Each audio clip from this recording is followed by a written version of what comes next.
I want you to start by picturing a very specific, very quiet place.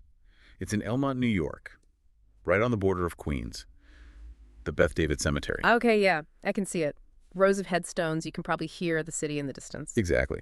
And you walk up to this one section, and there's this large, dark granite gate. Yeah. It's pretty imposing.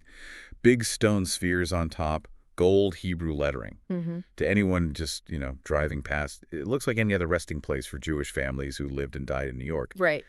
But the sources you brought today suggest that this gate is actually, well, it's hiding something. It's a bit of a deception. Deception is maybe a strong word, but it is definitely a mask.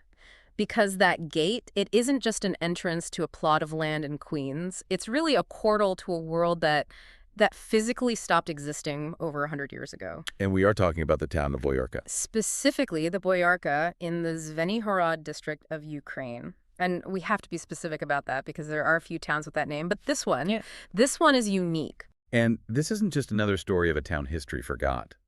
This deep dive is honestly a bit of a roller coaster. I mean, we're talking about a place that hosted one of the most famous writers in history. A community that basically controlled a massive regional economy. And then, in the span of just a couple of years, was systematically dismantled by 3 different armies. And yet, somehow reconstituted itself in the suburbs of the United States. It's a story of total destruction, but also this incredibly stubborn survival. So our mission today is to unpack that, the rise and fall. We're going to look at the golden age of the shtetl, the absolute chaos of the Russian Civil War, and then the escape to New York. And it's not all heavy. No, I promise. Yeah. We found a story about a lawsuit over a noisy mill that is, well, it's just proof that humans have always been petty.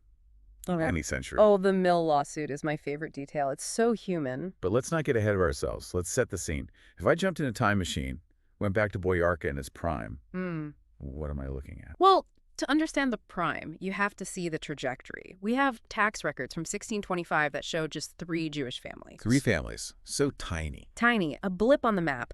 But then, by the late 19th century, this place just explodes. What caused the boom? Was it just general population growth or something else? It was industrialization. The whole region was changing under the Russian Empire. So by 1897, you have 720 Jewish residents.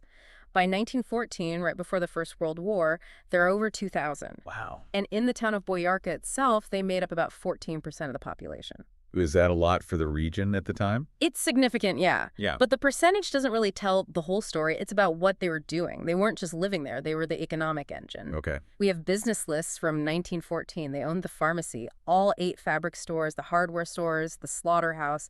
They were the merchants. And you mentioned a celebrity guest in the notes.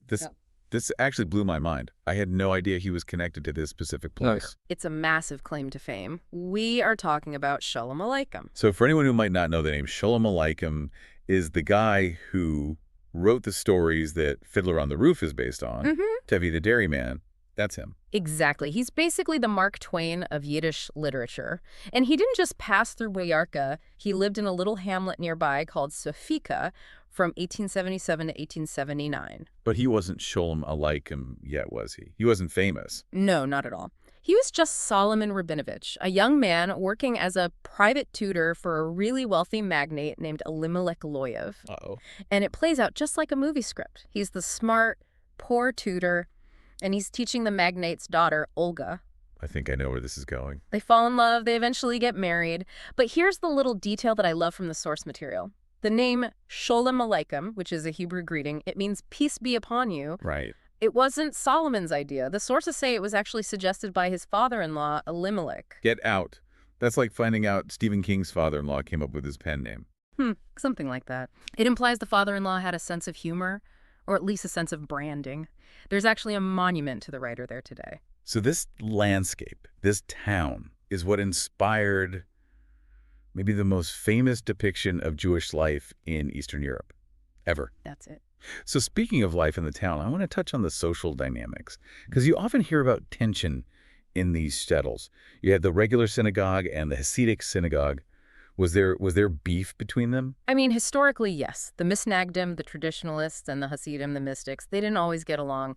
But the oral histories from Boyarka are surprisingly chill about it. They say there wasn't real animosity. Except for the Knights tournaments. Right. The Fight Club. You have to describe this. It paints such a vivid picture. It's not what you'd expect. So picture it's Saturday Shabbat. The parents are all inside the two different synagogues praying. Very solemn, very serious. Meanwhile, the boys from the two congregations meet up outside. And they organize these full-on wrestling matches and fistfights. My dad prays better than your dad, basically. Pretty much. But the key thing the sources make clear is that it was sport. It wasn't hate. It was just what boys did while the adults were busy. It's such a humanizing detail, you know. Totally. They were just kids. Just kids wrestling in the dirt, getting grass stains on their Shabbat clothes. And speaking of human nature, we have to talk about the mill. This story is just, it's the perfect antidote to the idea that history is only about big wars. Sometimes it's about your neighbor being really annoying.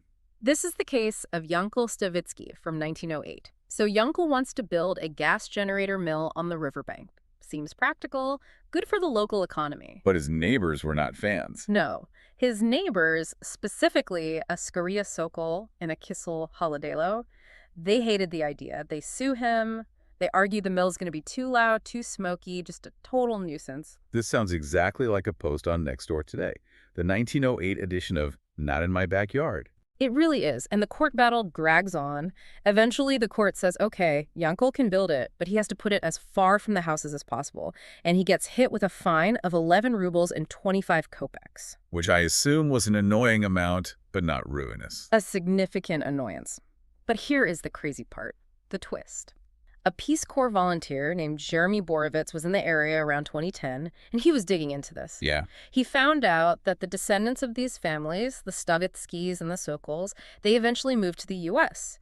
And 50, 60 years later, they were still finding reasons to sue each other in America. No, you're kidding me. I'm serious. The grudge survived a revolution, a civil war, an ocean crossing, and total assimilation. They carried that beef all the way to the Bronx. That is strangely comforting and suggests that even when the entire world is falling apart, people remain stubbornly themselves, stubbornly petty. It's a thread of continuity, you know, for better or for worse.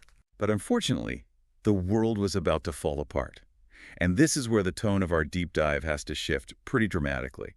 We're moving from the golden age to what I'd call the unraveling, from 1917 to 1921. This period is often glossed over in Western history classes, but for this region, it was the apocalypse. World War I ends, the Russian Revolution happens, the Tsar is gone, and suddenly there's this massive power vacuum in Ukraine. Can you just break down the factions for us? Because looking at the notes, it seems like everyone was fighting everyone. It's confusing. It was absolute chaos. You basically had three main groups. You had the Bolsheviks, the Reds, pushing for a communist revolution. Yeah. You had the volunteer army, the Whites, who were fighting to restore the old Russian Empire. Right. And then you had these local Ukrainian warlords or Ottomans who were fighting for an independent Ukraine or sometimes just for plunder. And the Jewish community in Boyarka is stuck right in the middle of all of them. Now, the source material says something that might surprise people. It says that initially, the Jewish community sympathized with the Bolsheviks. Why? You just have to look at the history and the alternatives. Under the Tsar, Jewish life was incredibly restricted. They were confined to the Pale of Settlement. The only area they were allowed to live. Exactly. They were banned from farming in 1882. They had quotas keeping them out of universities. They were second-class citizens by law. The system was rigged against them. So when the Bolsheviks show up... When the Bolsheviks show up and promise equality, an end to all national and religious discrimination, they say, comrades, we are all equal. If you're in Boyarka in 1918, that sounds like a survival strategy. It sounds like hope. And the records even show the community donated 850 rubles to the Red Army. They did. But the tragedy and the bitter irony is that this support painted a target on their backs, but it didn't actually buy them any protection. Well, let's break down the violence. The word pogrom gets used a lot, but the details here they're specific and harrowing. The sources list three major waves of attacks. The first one came from a Red Army unit, the people they supported. Yes. This is June 1919. The Popov-Kazakov unit. Technically Red Army, but the source describes them acting more like bandits. And they targeted the Hasidic community specifically. And the cruelty described, it wasn't just killing, it was humiliation. That's a key part of it. They didn't just shoot people, they forced the community into the synagogue to rob them. Then they marched them toward the river near a village called Semenivka. Okay. And while they marched them, they forced them to sing these songs, mocking themselves. What kind of song? They made them sing, "We are Jewish communists," while driving them to their deaths. It was psychological torture before the physical violence. That is just horrific. At the river, they drove them into the water. If they didn't drown, they were sabred or shot. 87 people died that day, and the soldiers were shouting, "Where is your God?" Did anyone survive? Just one person. One person survived by hiding in the sedge grass in the river. So that's the Reds. Then, just 2 months later, August 1919, the Reds are pushed out, and the White Army Denikin's troops arrive. You'd think, maybe, as the law and order army, things would be safer. Not even close. It was just a different justification for the same violence. Denikin's troops saw all Jews as Bolshevik spies because of that initial sympathy we talked about.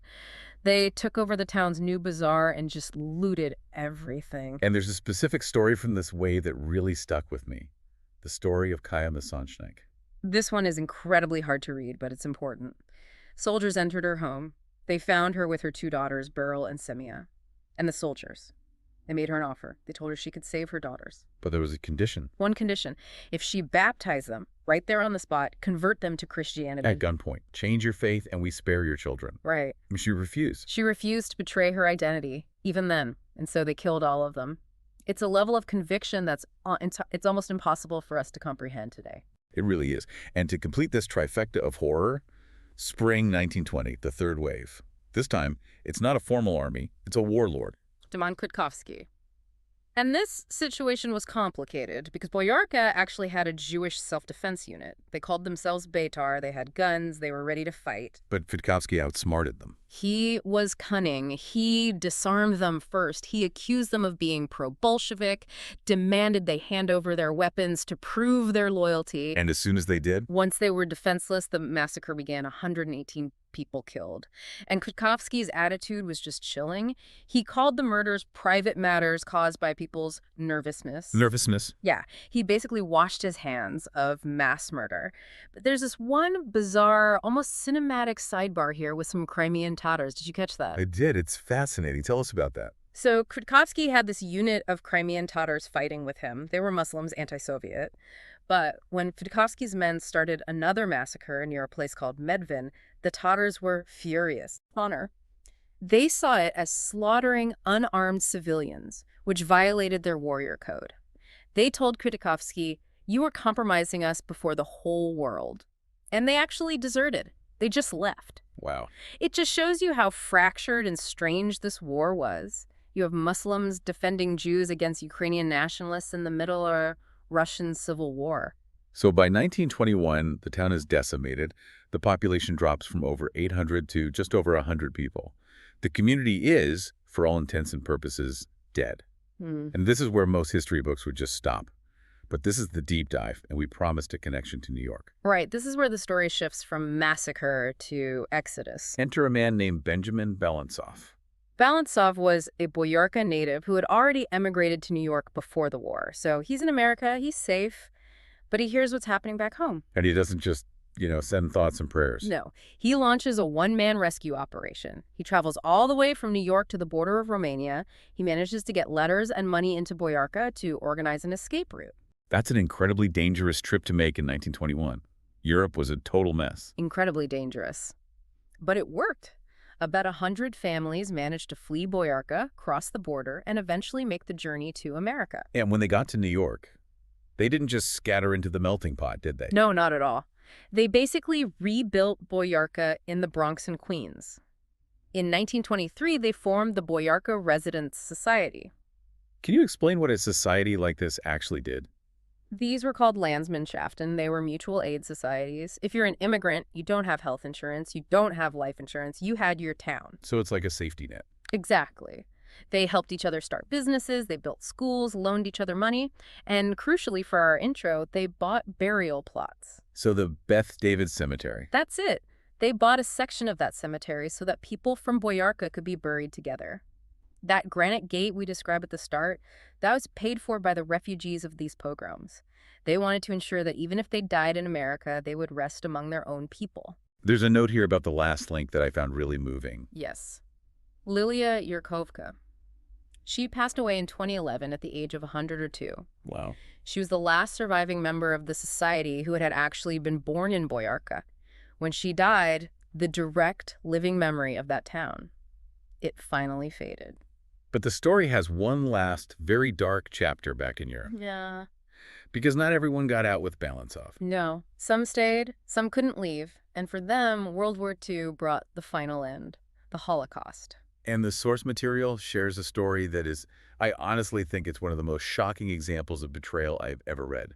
The story of the Bratko brothers. This is a heavy one. So Alexei Bratko, he was Ukrainian, not Jewish, but his wife was. When the Nazis occupied the area in 1941, the local police were rounding up all the Jews. And Alexei's own brother. His own brother took Alexei's baby daughter, his own niece, and handed her over to the police. The quote in the source, I have to read it because it's just unbelievable. He said, "Take it. Why do I need this Jew kid?" It's a total collapse of humanity, a collapse of the family bond. Alexei wasn't even there at the time. He was at the front, fighting in the war. He came back later, an invalid, having lost his legs, and he found out what his brother had done. Did he kill him? I mean, You'd think so, but no, they lived in the same village for the rest of their lives, lived next door to each other, and they never spoke a single word to each other again. it's a silence. Just imagine that. Yeah. Living next door to the person who murdered your child. It's unimaginable. Even when the brother died years later, Alexei didn't go to the funeral. It's so easy to just lose faith in humanity reading that. But we have to balance the scales because in the same village at the exact same time, there were people doing the absolute opposite. Absolutely. You had a woman named Palaska Salada. She hid a Jewish man named Muzi Hronovsky. She risked execution every single day to save him. And what happened to them? After the war, they got married. Their son lives in Kyiv today. And Priska Razizovska, who hid an entire family by just telling everyone they were relatives visiting from Moscow. It just highlights the mystery of individual morality. Why does one brother turn in his niece while a neighbor risks her life for a stranger? The source material tries to analyze it, talking about statelessness and propaganda, but in the end, it comes down to an individual choice. So let's zoom out. We started with the cemetery gate in New York and ended up in the forests of Ukraine during World War II. What is the big takeaway here? I think for me, it's about the stubbornness of community. The physical town of Boyarka, the one with the 2 synagogues and the knights tournaments, it was wiped off the map. You can't go back to it. It's gone. But the spirit of it, the idea of it, migrated. It did. It migrated to Elmont, New York. It lives on in the descendants who are maybe, who knows, still arguing about that old mill lawsuit. I really can't get over that lawsuit. But it's important. It's a sign of normalcy. It proves they weren't just victims, they were people. And when you look at that granite gate in Queens today, you are really looking at a piece of Ukrainian land on American soil. It holds the memory of a world that refused to be completely forgotten. A powerful reminder to maybe look a little closer at the places we walk past every day. You never know what lost world is hidden behind a granite gate. Couldn't have said it better myself. That's it for this deep dive into the lost world of Boyarka. Thanks for listening, and we'll catch you on the next one.